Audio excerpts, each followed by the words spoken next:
saying that his campaign was on the right side, but not the winning side. Florida Senator Marco Rubio concedes his home state to Republican frontrunner Donald Trump. And in the process, 99 delegates, the entire Florida Republican delegation to the GOP convention in Cleveland, will go to Donald Trump.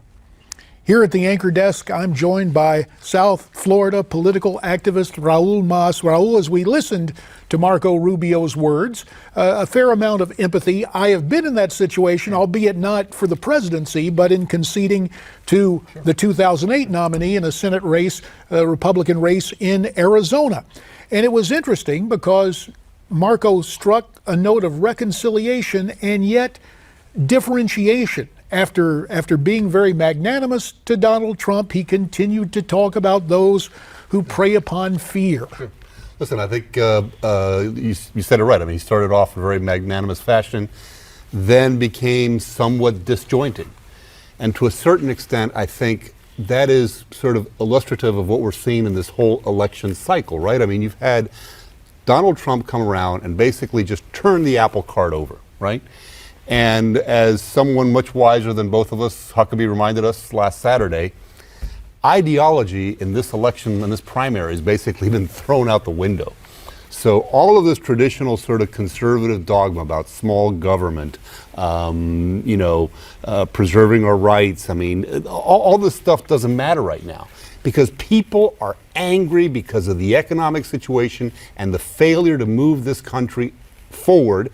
And my question is, what has taken the Republican Party so long to realize that? And it's a question worth asking the other two guests who join us. Via Skype, we are pleased to welcome back in Newsmax TV political analyst Dick Morris, and also joining us from the Federalist, D.C. McAllister, Skyping in from the nation's capital. D.C., since you have those initials, and since Marco Rubio was going after the Washington establishment tonight, your reaction to Senator Rubio's concession speech? It would have been very interesting to have seen this speech at the beginning of Marco Rubio's campaign. He played footsies too much with the establishment throughout his campaign, and he's paid the price for it. This is an anti-establishment year. People are angry at the political elites, and he did not do enough to distance himself from what people perceive as the enemy. Now he's making this concession speech. It sounds all great in him recognizing what the real problem is and what's motivating the electorate, but he didn't do this soon enough. And it's just, so he's paying the price. And let me turn to Dick Morris. Dick, 1 week ago, you had a one-word description for Marco Rubio's joining the Gang of Eight and working on that amnesty bill. You called it lethal. And tonight, again, he was blurring that distinction about illegal immigration and being a nation of immigrants. Well, I think obviously it was lethal, and obviously that position, that one single vote, probably cost him any shot at the Republican nomination. But there's another thing that's very important tonight, JD, earth-shattering. Money didn't matter. It didn't matter. No matter how much the establishment spent in Florida, $15 to $20 million, where you would see 3 or 4 Rubbio or anti-Trump ads an hour. Over the course of a night, you'd see 10 of them. I live in Florida. I was seeing that. It didn't make a damn bit of difference. And in a year when everybody's bemoaning Citizens United and billions, you are having a billionaire win the nomination so far, but he's doing it without buying it. He's not spending money on it. And the fascinating thing here is that we are watching before our eyes the growing impotence of money. If in the 1960s we saw the impotence of political machines and they crashed and burned, we are now watching the impotence of money. Well, it is called free media, and yet, Dick Morris, we're not completely free of it from this vantage point. You will recall articles on various conservative blogs and websites tying Fox News to Marco Rubio. In fact, Ted Cruz at one point said that Fox News was the Rubio super PAC. As this thing played out, does this hurt that conservative news organization known as Fox News? Yeah, I think. And apparently we have a problem with that. Let me turn to Raul Mas, or actually let me turn to DC McAllister, because I believe her Skype is working right now. DC, your thought about free media that ironically the billionaire picked up, and any kind of ideological overtones, Fox News being simpatico with Marco Rubio.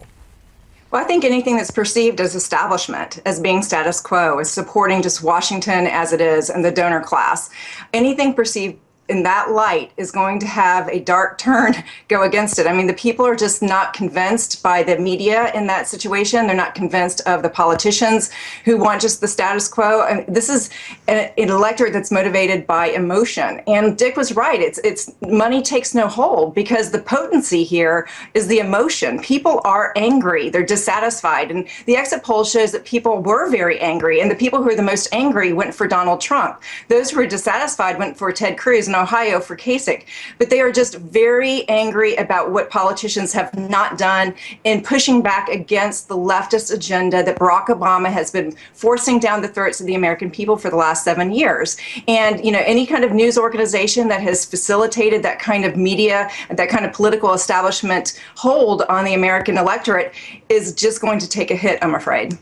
And as we see the numbers coming in early from the Show Me state of Missouri, we can show you that Donald Trump has about a 17-point lead, if my math is correct, over Ted Cruz at this juncture. Raul Mas, the whole notion of what we call in politics free media. Right. The irony is the billionaire had it because he is the straw stirring the drink for ratings, for interest.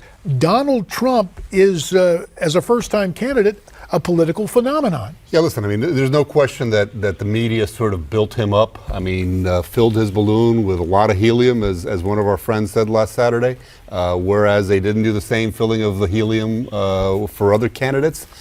But let's be real. I mean, that wasn't the whole story, right? I mean, Donald Trump came out very early on and addressed issues head on that nobody wanted to talk about, one of which was immigration, front and center. He put that out there. Republicans didn't want to talk about that. He became controversial. Everybody wanted to find out what was Donald Trump going to say next, because the man was speaking without a filter on his mouth. And quite frankly, for a great many Americans, that was refreshing. They wanted to hear that. They wanted to hear somebody speak the way they speak around the kitchen table. And they didn't want that filter. And let us speak now with someone who is joining us via telephone, where it is tomorrow morning. From Tokyo, Japan, our good friend Michael Reagan joins us via telephone. So, Michael, it's Wednesday morning, I guess, there in the Orient, in Japan. Your take on what is happening on what is Tuesday night here in the United States. I don't think it's any surprise that Donald Trump won Florida. He's never been behind in Florida. I think it's a surprise that Marco Rubio didn't drop out before tonight, so he wouldn't be embarrassed the way he has been embarrassed in Florida. But I think he will also live to see another day. We know politicians can lose and live to see another day, and he gave a great talk dropping out, and we'll see probably more of Marco Rubio in the future. John Kasich, if he wins Ohio, it looks like he very well could, will live to see another day. But the problem is, where does he win next? And there is no next right now for John Kasich. Donald has his all its way in the driver's seat of this nomination. Michael Reagan, where it is already Wednesday morning from Tokyo, Japan. Michael, we thank you for your time. DC McAllister, it is worth noting that Marco Rubio is still comparatively a young man. Did he strike the right tone in the speech tonight to have political viability, whether it's running for governor of Florida or some other government public service position in the not too distant future? I think he did. And I think it's important that he stick to his principles, the very principles he talked about. He said that the conservative movement needs to be represented, and those principles need to be held true to in government. And if he toes that line, he was a Tea Party candidate. People trusted him. He was one of those guys that people sent to Washington to say, make a difference. You know, we're bloated. We're spending too much money. Government is way too big. So if Marco can come and say, I stand for limited government and I'm going to be consistent in that message, I think he will be a viable candidate in other races, yes. And do you see it, Raul Mas, being a situation where I'm sorry. Let me turn to Dick Morris, because I think we've reestablished contact with Dick Morris tonight. Dick, we're monitoring these numbers across the country. About a minute remains. In Missouri, Trump has a 17-point lead right now. Do you expect that to tighten? Polls had him only 4 or 5. We are still having wouldn't you know, it's just a problem there. We will try to reestablish that. Raul Mas, as you are here with me tonight, do you see Marco Rubio running for governor of Florida in 2 years' time? Look, I would actually prefer for Marco Rubio to take some more time out, okay? He's got a terrific Rolodex. He can make a lot of money in the private sector. He's got a lot of young kids he's got to put through college. I would focus my efforts there. I mean, but I don't know. Like I said, I mean, he's a very ambitious young man, still young man, and I could I could see him running for governor in 2 years. But my advice to him would be sit on the sidelines, make some money, do something different, and then down the road see exactly where you want to be and what you want to do.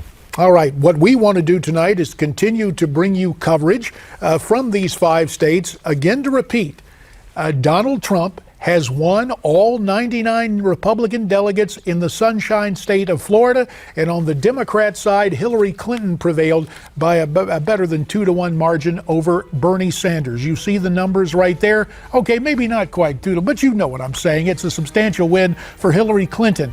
Back on the other side with more analysis from Dick Morris and the rest of our Newsmax team, the guests you've come to depend on for the coverage we bring you as America Votes 2016. This Super Duper Tuesday coverage returns right after this.